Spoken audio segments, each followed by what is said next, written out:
자, 여당발 언론중재법 파동에 대선 주자들의 입장에도 관심이 많이 쏠리고 있습니다. 먼저 이재명 지사는요, 가짜뉴스를 생산하는 언론은 망해야 한다라면서 일찌감치 찬성 입장을 명확하게 밝힌 바가 있죠.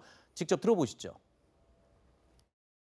문제는 팩트를 고의적으로, 악의적으로 왜곡하거나 언론이라는 이름으로 유포하는 행위는 반드시 제재를 해야 되는데 지금 제가 보니 5배도 너무 약하다. 저는 고의적으로, 즉 악의적으로 가짜 뉴스를 내면 언론사가 망한다고 생각할 정도의 강력한 징벌을 해야 된다고 지금도 생각합니다. 자, 언론사를 망하게까지 해야 한다고 말했던 이재명 지사가요. 그런데 또 어제는요, 의원들이 알아서 할 일이라고 말을 했습니다. 그런데 다시 원래 강성 입장으로 또 돌아섰습니다. 오늘 SNS에도 언론법 처리의 필요성을 다시 한번 강조하는 글을 올리기도 했는데요. 자, 이재명 지사 캠프의 수행실장을 맡고 있는 김남국 의원도 법사위에서 총대를 메고 있죠. 그 화면을 잠시 보시겠습니다.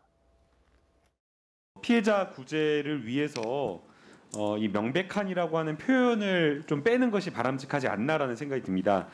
이 명백한이라고 하는 단어, 이 표현을 넣지 않는다고 하더라도 사실 법정에 가서 이 조항으로 갔을 때 사실상 입증하기가 쉽지 않다라고 생각이 들고요.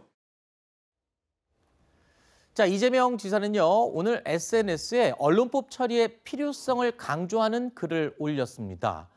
그러니까 이 말의 표현이 조금 애매할 뻔하긴 했지만 이재명 지사의 입장은 근본적으로는 강하게 찬성한다는 게 입장이죠. 네, 맞습니다. 뭐 아까 지난 2일에 했던 얘기, 가짜뉴스를 유포하는 언론사 망해야 된다. 네. 그리고 어제 오전에는 약간 두루뭉술하고 의원들이 알아서 할 일인데, 네. 근데 그에 대해서 또 이재명 지사의 스타일은 본인이 맞다고 생각하면 밀고 가는 그런 본인의 추진력 같은 게 대중들이 네. 이재명 지사를 또 좋아하는 그 이유기도 하단 말이죠. 네. 근데 왜 이렇게 뭐 약간 물타기 하는 것 같기도 하고 이런 모양새를 주는 거에 대해서 본인도 그 부분은 옳지 않다고 판단했던 것 같고, 네. 그리고 바로 이제 이 다음 방송 인터뷰에서 가짜뉴스에 대해서 엄중 책임을 물어야 된다. 그리고 또 오늘 SNS 얘기까지 올리면서 이 언론중재법 처리에 대해서는 본인은 명확하게 찬성한다. 이런 뜻을 밝혔다 봐야 될 것 같습니다. 네.